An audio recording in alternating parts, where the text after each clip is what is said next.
Hello everyone, Sagrannus here, and I'm a bit pissed off. What about? Why, EA.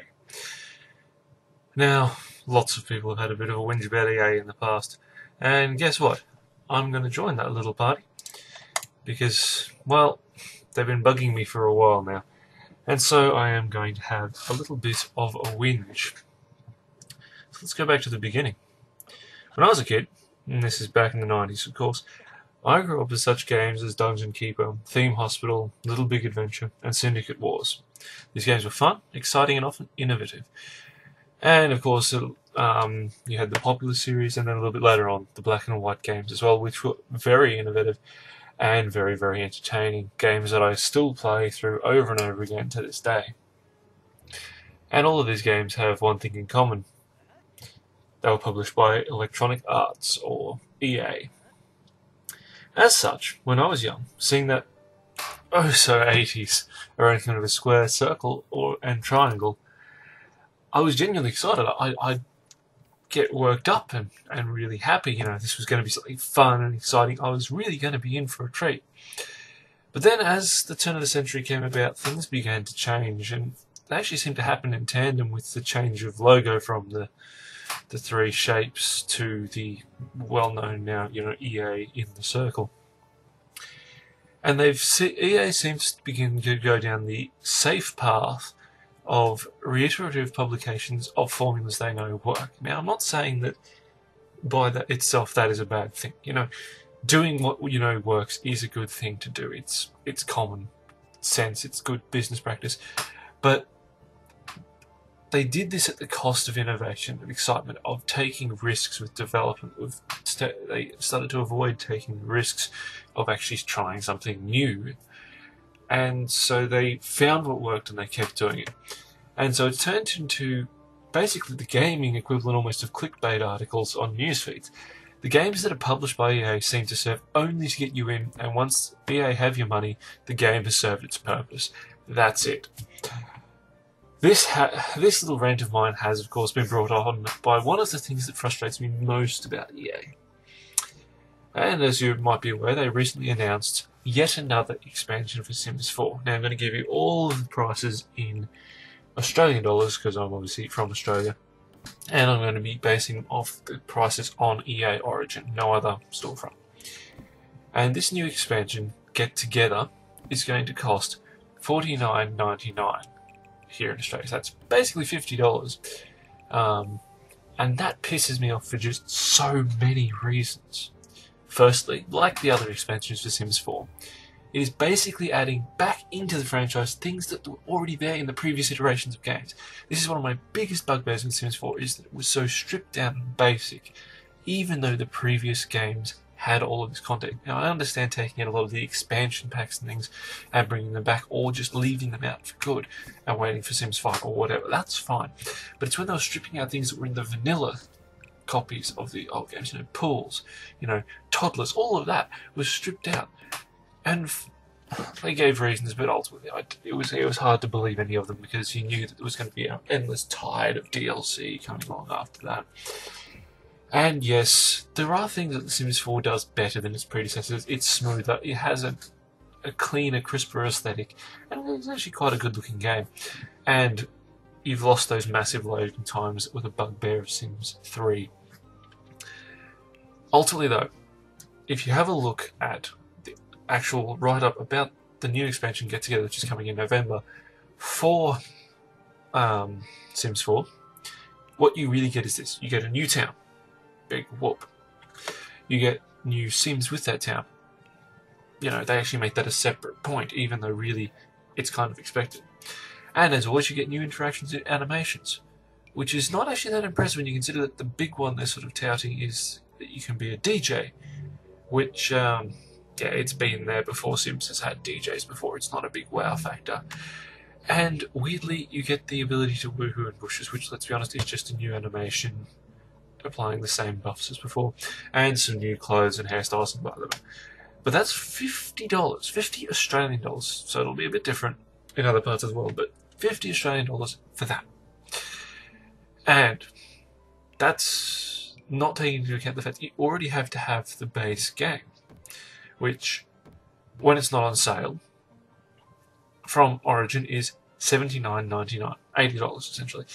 And it is at present discounted to $47.99, but I don't like to include sales because sales change, and of course if you're viewing this video at another time, it's not going to be correct. So, with this sale though, you're going to be paying, if you just get this content pack, just under $99.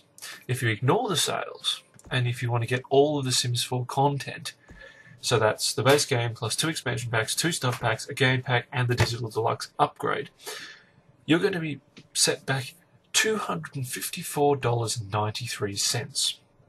Now that's a game that hasn't even been out for a year yet. Admittedly, that is pre-ordering a content pack. I don't know why you'd ever do that, but, you know, people do these things. Now, of course, you could save $4.99 if you bought the digital deluxe copy up front rather than upgrading the standard edition. But, you know, either way, I mean, technically, excluding the sale, they're still charging $80, which is new game money. In fact, it's more than new game money for a lot of games these days, for a game that's nearly a year old. But they want you to pay $250 plus if you want all their content, much of which you would have found in the base games of other games, or, you know, you could just go back and play Sims 3. Now, due to how dull I found the base game of Sims 4, especially in comparison to its predecessors, especially Sims 3, I've not actually bothered with getting any of the content packs. I can't justify spending new game money for an expansion. And that's the other thing. $50. I can buy new indie games for less than that, which are far more entertaining. And they've got 2 expansion packs for $50 now. The stuff packs are $30 and... No, sorry. Stuff packs are $15, I believe. And the game pack is $30. But the whole thing is, there's a lot of money they're asking for not that much and nothing new. They're adding things to a basic idea. They're not giving you brand new games. I very much doubt the expansion packs are going to give you a whole new gaming experience on top of Sims 4. They're just augmenting it. And yeah, on top of the dullness of the game, I've actually, you know, my stance has only been reinforced by the swathes of additional content that's actually being thrown at us by EA. I mean, it's been less than a year, and you can now purchase up to 6 additional bits of content. That's ridiculous, even by EA standards, in my opinion. Now, I remember the early expansions for Sims 3, you know, World Adventures and all that. They were a lot more exciting. There was more to do, and they deviated further from the game than what Sims 4 stuff seems to do. And for me, Sims 4, since its launch, has seemed to do little that is innovative in comparison to its predecessors, and it's really, while it does look better and things, it doesn't seem that much more refined than its predecessors. So that brings me back to the problem of EA, and big publishers in general. EA has mastered selling sizzle. And yes, there's going to be a bit of a Terry Pratchett analogy going on here. In the lead up to the launch of Sims 4, despite people knowing that lots had been cut, such as pools and toddlers and such like that, and I know because there were lists available online that you could see what's been cut from the base game in comparison to the previous base games. But EA was still able to hype up the gaming community about Sims 4. People were still excited. People were still pre-ordering the ridiculous packs with all of the, you know, the little headband with the Sims gem on, all of this stuff. And that proves that EA is good at marketing. They can sell sizzle like mad. But they've got to accept the fact that sooner or later the sizzle is not going to be enough. Soon people are going to start asking where the hell the sausage is. And unless EA are actually going to be smart enough to produce something worthwhile in the near future, they're going to be in trouble. You might recall that EA actually came out and said, was early this year or at the very end of last year after Sims 4 launch, that if Sims 4 isn't successful, they're scrapping the series. Which to me is tantamount to blackmail. They're saying, we got Maxis, or what's left of Maxis, to produce a subpar game.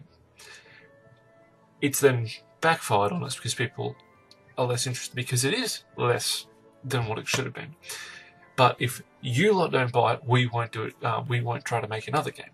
So what they're saying is, we stuffed up, and you've got to either grin and bear it, or we won't make another one in the hope of fixing it. And that really scares me, because a publisher shouldn't be doing that. That's just wrong. Now, I'm not going to argue that EA are unequivocally horrible or that they are the epitome of evil, and there's a couple of reasons for that.